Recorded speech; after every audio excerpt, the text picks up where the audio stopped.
नमस्ते सभी को। मैं ताराराम चौधरी। आज हम क्लास 12 का जो पेपर होने वाला है 16 को, उसके बारे में डिस्कस कर रहे हैं। आज सभी बच्चों के इंग्लिश का पेपर हो गया है और अभी नेक्स्ट जो एग्जाम है 16 को, वो किसका है? फिजिक्स का है। तो फिजिक्स के रिगार्डिंग जितने भी इंपॉर्टेंट क्वेश्चन बनते हैं उनके बारे में डिस्कस करेंगे। अगर हम बोर्ड का मॉडल पेपर देखा जाए तो हमने पढ़ा है कि बोर्ड के मॉडल पेपर के अकॉर्डिंग नंबर जो टोटल क्वेश्चन है वो 18 है, उसमें 17 और जो 16 क्वेश्चन है वो 4 मार्क्स के होंगे और जो कि अलग अलग चैप्टर से होंगे। एक तो 9 चैप्टर से होगा और एक होगा 4 चैप्टर से होगा। जो 18 क्वेश्चन है वो 9 चैप्टर से होंगे, उसमें इंटरनल चॉइस अर्थात आपके पास इंटरनल चॉइस दोनों में से आपको एक क्वेश्चन करना है। क्वेश्चन नंबर जो 17 है वो क्वेश्चन नंबर है 17 जो कि चैप्टर नंबर 4 से बनेगा, वो भी इंटरनल चॉइस है, उनमें से आपको एक अटेम्प्ट करना है। क्वेश्चन नंबर जो 16 है वो 14 चैप्टर से होगा, सेमीकंडक्टर वाले से होगा, ठीक है। और क्वेश्चन नंबर 15 है वो 7 चैप्टर से होगा और क्वेश्चन नंबर जो 14 है वो होगा बेटा किससे होगा? वो होगा अपने पास चैप्टर नंबर 1 से होगा, गाउस लॉ वाले चैप्टर से होगा। तो अब हम उसके बारे में अब हम क्या कर रहे हैं कि जो चैप्टर हमने एग्जाम में आने वाले हैं उनके बारे में एक बार क्विकली रिवीजन के तौर पर मैं चैप्टर 1, 2 इस तरह से चलाना चाहता हूँ 2-3 दिन। अपने पास 13 आज है, अभी नाइट अप्रॉक्स 10 बजी है, 10 o'clock हो गया, तो मैं अभी स्टार्ट करूंगा और इसके अकॉर्डिंग अपन इसको कंटिन्यू करेंगे। तो जैसे कि आप जानते हैं कि चैप्टर नंबर 1 का नाम है, उसे बोलते हैं इलेक्ट्रिक फील्ड। क्या बोलते हैं बेटा? तो इलेक्ट्रिक फील्ड से रिलेटेड क्या क्या फॉर्मूला इंपॉर्टेंट उसको हम पढ़ रहे हैं। तो अगर मैं चैप्टर के बारे में डिस्कस करूंगा तो क्या बोलूंगा? चैप्टर के बारे में डिस्कस करूंगा तो बोलूंगा फर्स्ट एक फॉर्मूला है Q इक्वल टू N, जिसे हम क्वांटाइजेशन ऑफ चार्ज के बारे में बोलते हैं, जहां पर Q क्या है? Q यहाँ पर चार्ज कितना है किसी ऑब्जेक्ट पर, N है नंबर ऑफ इलेक्ट्रॉन्स कितना, E होता है इलेक्ट्रॉन पर चार्ज कितना होता है। इलेक्ट्रॉन पर चार्ज होता है 1.6 × 10⁻⁻19 कूलम के बराबर होता है। फिर हम जैसे बात करते हैं बेटा उससे बोलते हैं कूलम फोर्स। क्या होता है? तो कूलम फोर्स का बेसिक फॉर्मूला होता है F इक्वल टू होता है K Q1 Q2/r², है, जहां पर K क्या है? इस K को बोलते हैं डाइलेक्ट्रिक कांस्टेंट, जिसकी वैल्यू 9 × 10 की पावर क्या होती है? 9 होती है। फिर हम बात करते हैं बेटा इलेक्ट्रिक फील्ड के बारे में।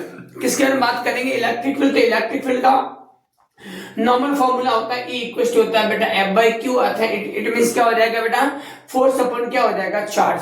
फोर्स अपॉन चार्ज का फॉर्मूले के अकॉर्डिंग हम इसको इलेक्ट्रिक फील्ड से डिनोट करते हैं। बट अगर हम पढ़ना चाहते हैं electric field due to a point charge, तो वो कितना होता है बेटा? E equal to KQ/r²। एक पॉइंट चार्ज है Q, इससे r डिस्टेंस पर इलेक्ट्रिक फील्ड की वैल्यू कितनी होती है उसको डिनोट करेंगे E इक्वल टू KQ/r² के बारे में बात करते हैं। फिर एक वेरी इंपॉर्टेंट टॉपिक पढ़ने वाला है इलेक्ट्रिक डाइपोल। क्या? तो डाइपोल का मीनिंग होता है बेटा when two equal and opposite point charge, when two equal and opposite point charge separated by a shortest distance, this pair is known as electric dipole। उस इलेक्ट्रिक डाइपोल की बात करें जहां पर अपने पास 2 चार्ज है -q और यहाँ पर क्या हो जाएगा? +का q, और इनके बीच का सेपरेटिंग डिस्टेंस कितना हो जाएगा? 2a। तो वहां पर एक वर्ड करता है उससे बोलता है डाइपोल मोमेंट, और डाइपोल मोमेंट को डिनोट करते हैं p से, और p क्या होता है बेटा? q मल्टीप्लाई क्या होता है बेटा? 2a। ठीक है। अब हम बात करें उसके एक्सियल लाइन पर इलेक्ट्रिक फील्ड कितना होता है? एक्सियल लाइन पर इलेक्ट्रिक फील्ड होता है वो होता है E इक्वल टू होता है 2kp/r³, और इक्वेटोरियल लाइन पर कितना होता है? E इक्वल टू होता है kp/ क्या होता है? r³। ये चीज हमने पढ़ी। फिर हम बात करते हैं कि मान लीजिए आपके पास कोई भी एक इलेक्ट्रिक डाइपोल है, उस इलेक्ट्रिक डाइपोल को अगर आप एक यूनिफॉर्म इलेक्ट्रिक फील्ड में प्लेस करवाते हैं, रखना चाहते हैं, तो क्या होगा? जैसे आप किसी भी इलेक्ट्रिक डाइपोल को यूनिफॉर्म इलेक्ट्रिक फील्ड में प्लेस करेंगे, देन वहां पर कोई किसी तरह का नेट फोर्स नहीं लगता। नेट फोर्स की वैल्यू क्या हो जाएगी बेटा? 0 होगी, और फोर्स न लग के वहां पर क्या लगेगा? वहां लगेगा टॉर्क, और टॉर्क की वैल्यू क्या होती है बेटा? P sin of theta. It means अगर आप किसी भी इलेक्ट्रिक डाइपोल को यूनिफॉर्म इलेक्ट्रिक फील्ड में प्लेस करेंगे, नेट फोर्स होता है 0, फोर्स न लग के वहां पर क्या लगता है? टॉर्क, और टॉर्क का फॉर्मूला क्या होता है? टो इक्वल टू होता है P sin of थीटा। अगर उसी टॉर्क पर, उसी डाइपोल पर अगर मैं पोटेंशियल एनर्जी की बात करूंगा, उसका फॉर्मूला होता है U इक्वल टू माइनस का PE cos of theta. U equal to minus का PE क्या होता है बेटा? cos ऑफ थीटा होता है। ये चीज हमने पढ़ी बेटा। अब हम क्या पढ़ने वाले? अब हम पढ़ेंगे बेटा इलेक्ट्रिक फ्लक्स के बारे में। इलेक्ट्रिक फ्लक्स का मतलब होता है यूनिट क्रॉस सेक्शन एरिया से कितनी number of electric field line क्या हो रही है? पास सॉल्यूशन क्या बोलते हैं? इलेक्ट्रिक फ्लक्स बोलते हैं। इसका फॉर्मूला होता है phi इक्वल टू क्या होता है बेटा? E डॉट ए, और डॉट को हटेंगे तो क्या लग जाएगा यहाँ पर? cos ऑफ थीटा अप्लाई होगा। फिर हम बात करते हैं बेटा गाउस लॉ क्या था। गाउस लॉ क्या कहता है बेटा कि किसी भी क्लोज सरफेस से पास होने वाला नेट इलेक्ट्रिक जो फ्लक्स है वो उसी क्लोज सरफेस में प्रेजेंट टोटल चार्ज का कितना होता है, हमेशा 1/f0 टाइम्स होता है। ये चीज हमने पढ़ी और इसका फॉर्मूला होता है phi = q/f0। phi = क्या होता है बेटा q/f0। ये चीज हमने पढ़ी है। अब हम अगर बात करते हैं बेटा यहाँ पर तो इसकी गाउस जो है लॉ है, गाउस लॉ के 3 एप्लीकेशंस हैं।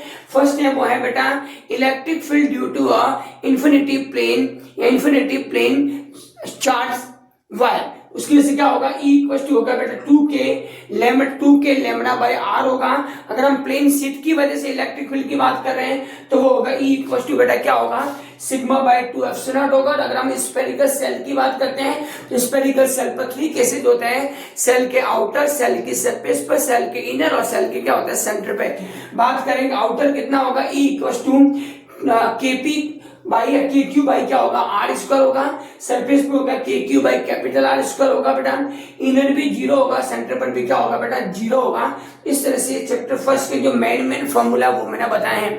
अगर अब मैं बात करूंगा बेटा तो क्वेश्चन नंबर जो 14 है, क्वेश्चन नंबर 14 कहां से बनेगा, क्वेश्चन नंबर 14 बनेगा वो बनेगा फर्स्ट चैप्टर से। और फर्स्ट चैप्टर के अंदर 5 डेरिवेशन वेरी इंपॉर्टेंट है। एक टाइम बेटा इलेक्ट्रिक डाइपोल की वजह से उसकी एक्सियल लाइन पर और इक्वेटोरियल लाइन पर इलेक्ट्रिक फील्ड का डेरिवेशन करना। साथ में बेटा आ सकता है बेटा गाउस की जो एप्लीकेशन है, एक है बेटा electric field due to an infinity long wire, एक है electric field due to a plane sheet, एक आता है electric field due to a spherical shell या होलो स्फेरिकल सेल। ये तीनों एप्लीकेशन और 2 इलेक्ट्रिक एक्सियल लाइन और इक्वेटोरियल लाइन, इट मींस 5 जो डेरिवेशन है वो चैप्टर फर्स्ट में वेरी इंपॉर्टेंट है, जो कि क्वेश्चन नंबर 14 बनेगा। ओके, अब हम किसकी बात कर रहे हैं, अब हम बात करेंगे बेटा चैप्टर नंबर 2 की बात कर रहा हूं। चैप्टर नंबर 2 को मैं 2 पार्ट में डिवाइड करता हूं। एक को बोलूंगा बेटा मैं इलेक्ट्रिक पोटेंशियल और एक को बोलूंगा इलेक्ट्रिक कैपेसिटेंस। पोटेंशियल का मीनिंग होता है बेटा आपके पास एक पॉइंट चार्ज है Q, जो कि कहां रखा बेटा इंफिनिटी पर रखा। उस चार्ज को हम पुट अप करके कहां लाएंगे, इंफिनिटी से हम इलेक्ट्रिक फील्ड में अंदर लाने के लिए जितना वर्क डन करना पड़ता है उसी वर्क डन को क्या बोलते हैं बेटा इलेक्ट्रिक पोटेंशियल बोलते हैं। देन आएगा V = W/Q। आपके पास एक पॉइंट चार्ज है Q जो कि इंफिनिटी पे रखा है। उस पॉइंट चार्ज Q को कहां से करेंगे बेटा इंफिनिटी से इलेक्ट्रिक फील्ड में लाने के लिए जितना वर्क डन करना पड़ता है उसको हम क्या बोलते हैं इलेक्ट्रिक पोटेंशियल बोलेंगे V। और V होता है W/Q और इसकी यूनिट होती है वोल्ट। क्या होती है बेटा वोल्ट होगी। सेकंड बात करते हैं बेटा हमारे पास जो चैप्टर है उसमें क्या गिवन होता है इलेक्ट्रिक फील्ड। और अगर इलेक्ट्रिक फील्ड गिवन है तो इलेक्ट्रिक पोटेंशियल कैसे फाइंड करेंगे, तो हम क्या करते हैं उस इलेक्ट्रिक फील्ड E का R के रेस्पेक्ट में क्या करेंगे बेटा इंटीग्रेशन करेंगे तो हमें क्या मिलेगा बेटा पोटेंशियल मिलेगा। ओके, सेकंड हम बात करते हैं कि एक पॉइंट चार्ज है Q, उससे R डिस्टेंस पर इलेक्ट्रिक पोटेंशियल की वैल्यू क्या होगी, तो इलेक्ट्रिक पोटेंशियल होता है V = KP/R, sorry KQ by क्या होता है बेटा R। इलेक्ट्रिक फील्ड तो होता है E = KQ/R²। और पोटेंशियल कितना होगा बेटा वो होगा V = KQ/R होगा। ये चीज हमने पढ़ी। फिर हम दोबारा बोलो बेटा डाइपोल के बारे में। अगर आप किसी भी एक डाइपोल के अंदर बात करेंगे तो डाइपोल से R डिस्टेंस पर इलेक्ट्रिक पोटेंशियल कितना होगा, तो किसी डाइपोल से R डिस्टेंस पर इलेक्ट्रिक पोटेंशियल की वैल्यू होती है वो है V = KP cos θ/, क्या होता है बेटा R²। अब अगर मैं एक्सियल लाइन की बात करूंगा तो वो होगा V = KP/R² होगा। और इक्वेटोरियल लाइन पर क्या होता है बेटा 0 होता है। किसी भी इलेक्ट्रिक डाइपोल की वजह से उसके इक्वेटोरियल लाइन पर इलेक्ट्रिक पोटेंशियल की वैल्यू हमेशा क्या होती है बेटा 0 होती है। ये चीज हमने पढ़ा। फिर हमने और क्या पढ़ा बेटा पोटेंशियल एनर्जी का बेसिक क्या फॉर्मूला था, पोटेंशियल एनर्जी का जनरल फॉर्मूला होता है U = K Q1 Q2/R। U = K Q1 Q2/ क्या होता है बेटा R। ये पोटेंशियल एनर्जी का फॉर्मूला है। साथ में हमने ठीक है ये चीज हमने पढ़ी बेटा। अब हम इसी के सेकंड पार्ट की बात करते हैं। सेकंड पार्ट में बहुत सारी बेसिक बातें हैं। बात चैप्टर का सेकंड पार्ट उसे बोलते हैं बेटा इलेक्ट्रिक कैपेसिटेंस क्या होता है। तो फर्स्ट ऑफ ऑल हम पढ़ेंगे बेटा कैपेसिटर क्या होता है, कैपेसिटेंस क्या होता है, कैपेसिटर कितने टाइप्स के होते हैं, सीरीज कॉम्बिनेशन क्या उसका और पैरेलल कॉम्बिनेशन क्या है। ओके ये बनती है, लेकिन मैं इस पे फॉर्मूला पे बात करूंगा। कैपेसिटेंस का जनरल फॉर्मूला होता है Q = क्या होता है बेटा CV। तो C = क्या हो जाएगा बेटा Q/V। और कैपेसिटेंस ऑफ कंडक्टर का यूनिट होती है वो होते हैं फैराड। क्या होती है बेटा फैराड होती है। ओके चलो फिर हम बात करते हैं बेटा कि कैपेसिटर क्या होता है? तो कैपेसिटर का मीनिंग होता है किसी भी कंडक्टर पर कैपेसिटेंस को इंक्रीज करना। इट मींस कैपेसिटेंस का मीनिंग होता है बेटा उस कंडक्टर पर चार्ज स्टोर करने की कैपेसिटी से है। ओके, तो ये चीज है। यहाँ पर हम देखते हैं बेटा ये जनरली ये कैपेसिटर 3 टाइप्स के होते हैं बेटा। एक तो होता है पैरेलल प्लेट कैपेसिटर, एक होता है बेटा सिलेंड्रिकल कैपेसिटर, एक क्या होता है बेटा स्फेरिकल कैपेसिटर होता है। पर हम अकॉर्डिंग टू सिलेबस क्या बोलेंगे बेटा, पैरेलल प्लेट कैपेसिटर के बारे में डिस्कस करते हैं। तो पैरेलल प्लेट कैपेसिटर का कैपेसिटेंस कितना होता है बेटा, C = A/ε0/d होता है। जब आपके पास दो प्लेटें हैं, दोनों प्लेट्स के बीच का डिस्टेंस क्या दे रखा बेटा, D गिवन है, cross section area A given है, देन उसका कैपेसिटेंस कितना होगा, C = होगा बेटा A/ε0/d होगा। बात करते हैं अगर हम कैपेसिटर के सीरीज कॉम्बिनेशन की बात करें, तो सीरीज कॉम्बिनेशन का फॉर्मूला होता है 1/CS = 1/C1 + 1/ क्या होता है बेटा C2 होता है। अगर हम बात करते हैं बेटा पैरेलल कॉम्बिनेशन की, तो पैरेलल कॉम्बिनेशन का फॉर्मूला होता है CP = C1 + क्या होता है बेटा C2 होता है। ओके, फिर हम बात करते हैं बेटा इंपॉर्टेंट टॉपिक आता है, वो आता है एनर्जी स्टोरिंग कैपेसिटर। एक कैपेसिटर है, अपने अंदर कितनी एनर्जी को क्या करता है, स्टोर करता है। तो एनर्जी स्टोरिंग कैपेसिटर का फॉर्मूला होता है U = 1/2 CV² या फिर इक्वल होता है 1/2 Q²/C या फिर होता है बेटा 1/2 Q × क्या होता है बेटा V होता है। एक छोटा डेफिनेशन इसमें और आती है, उससे बोलते हैं बेटा एनर्जी डेंसिटी क्या है। तो एनर्जी डेंसिटी का मीनिंग होता है बेटा कैपेसिटी के अंदर जितनी एनर्जी स्टोर की है उसी के अंदर अगर उसी के वॉल्यूम का क्या करें बेटा डिवाइड देते हैं तो इसे हम क्या बोलते हैं, एनर्जी डेंसिटी बोलते हैं। और एनर्जी डेंसिटी का फॉर्मूला होता है 1/2 E² क्या होता है बेटा ε0। ये चीज हमने पढ़ी है। अब यहाँ पर अगर हम बात करें सेकंड चैप्टर में, तो सेकंड चैप्टर में एक तो 2.1 और 2.2 और ये एग्जांपल से ये वेरी इंपॉर्टेंट है। रही बात अगर इसके सीरीज और पैरेलल कॉम्बिनेशन पे सर्किट वाले न्यूमेरिकल बनेंगे जिसमें आपको क्या क्या बोलते हैं रिजल्टेंट, ठीक है, आपको रिजल्टेंट क्या फाइंड करना पड़ेगा, या फिर रिजल्टेंट या फिर इक्विवेलेंट कैपेसिटेंस आपको फाइंड करना है। या तो सीरीज कॉम्बिनेशन का होगा या फिर पैरेलल होगा या फिर दोनों का क्या होगा मिक्सअप होगा। ओके, तो इस तरह के एक बार इसको रिवाइज आप करिएगा। ओके, धन्यवाद।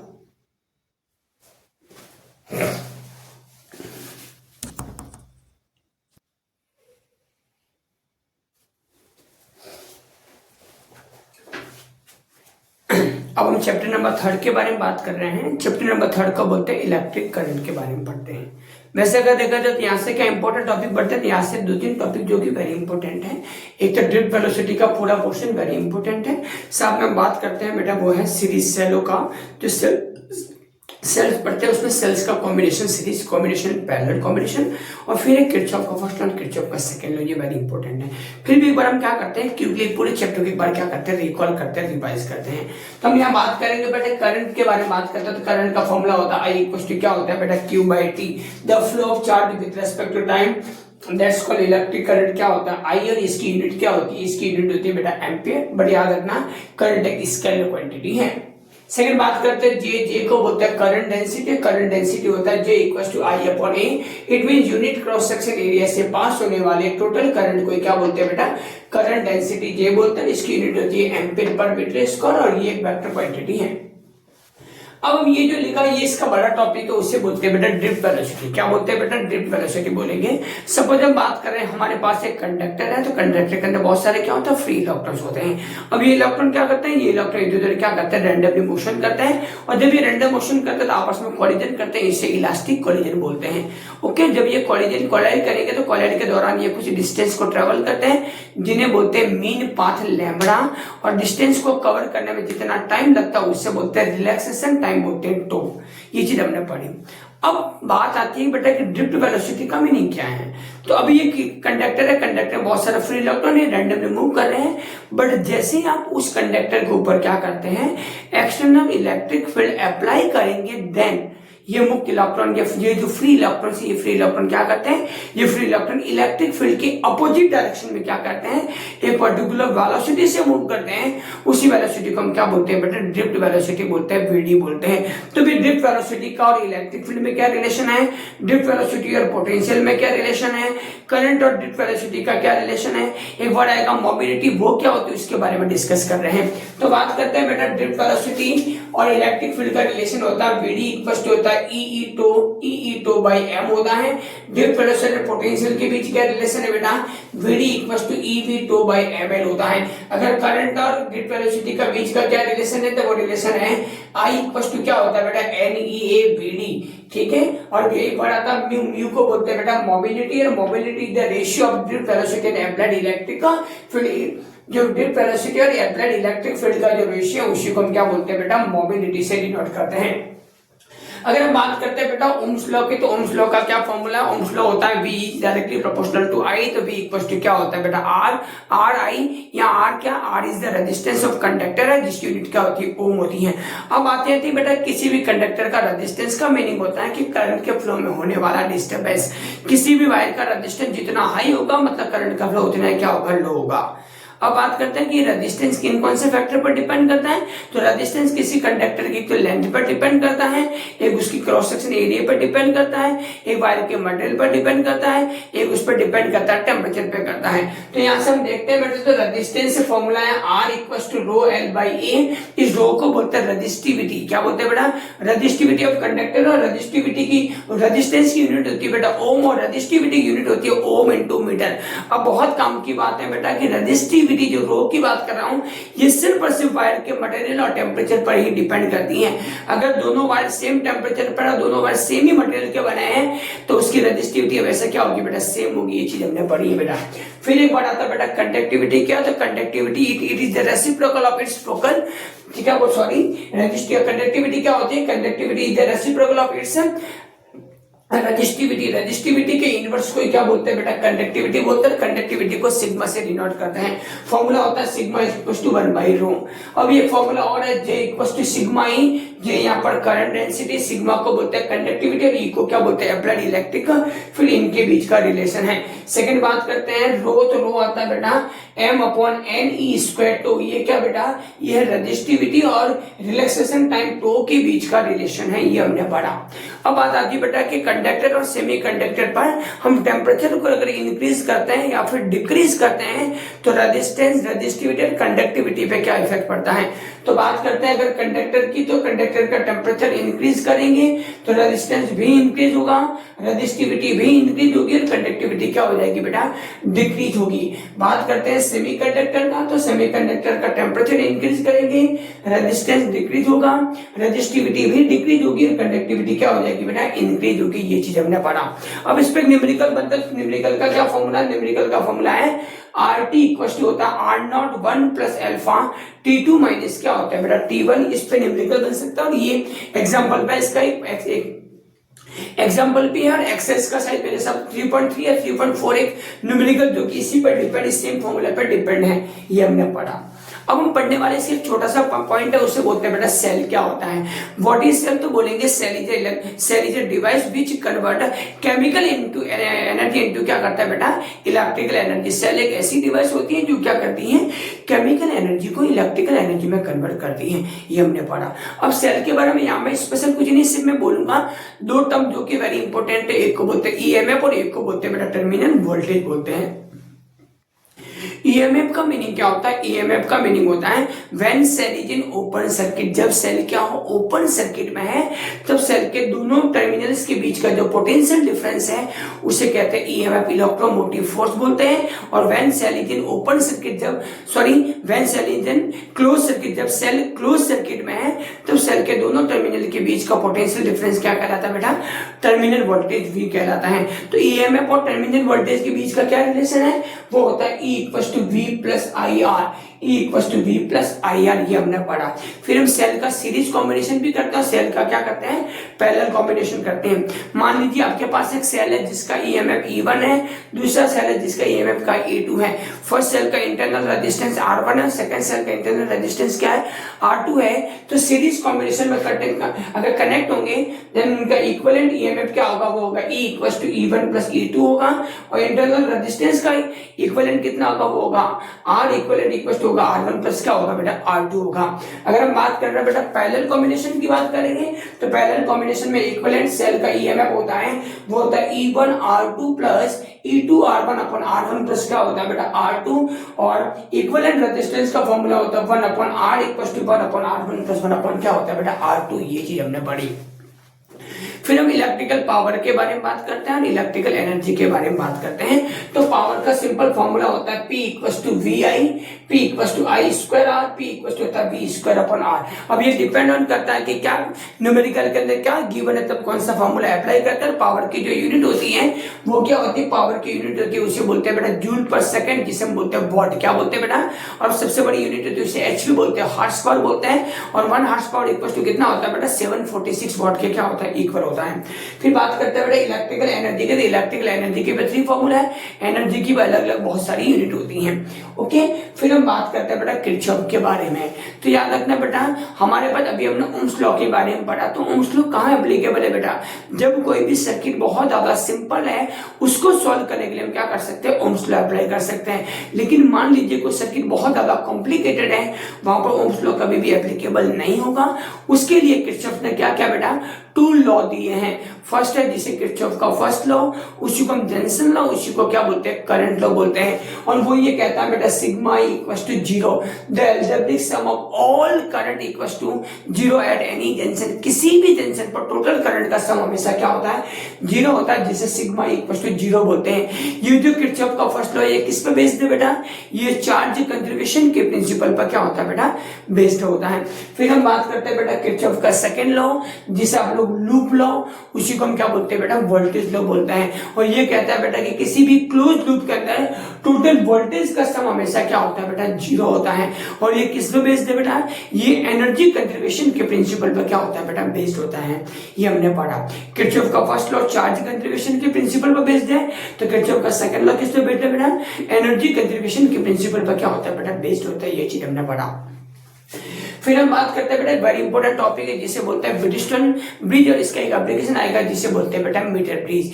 तो ब्रिटिशटन ब्रिज क्या है, ब्रिटिशटन ब्रिज के अंदर 4 रेजिस्टेंस होते हैं, जिनमें से 3 तो होते हैं नॉन और एक क्या होता है बेटा अननोन होता है। तो उस ब्रिटिशटन ब्रिज के हेल्प से हम क्या करते हैं, किसी अननोन वायर का रेजिस्टेंस क्या करते हैं फाइंड करते हैं। जब भी ब्रिटिशटन ब्रिज बैलेंसिंग कंडीशन में होगा उस समय गैल्वेमीटर में डिफ्लेक्शन क्या होगा बेटा 0 होगा।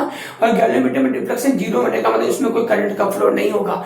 उस कंडीशन में P/Q का रेशियो किसके इक्वल होगा बेटा R/S के रेशियो पे क्या होता है बेटा इक्वल होता है। ये चीज हमने पढ़ी, इसलिए इसको बोलते हैं बेटा ब्रिटिशटन ब्रिज बोलते हैं। ये चीज हमने किया।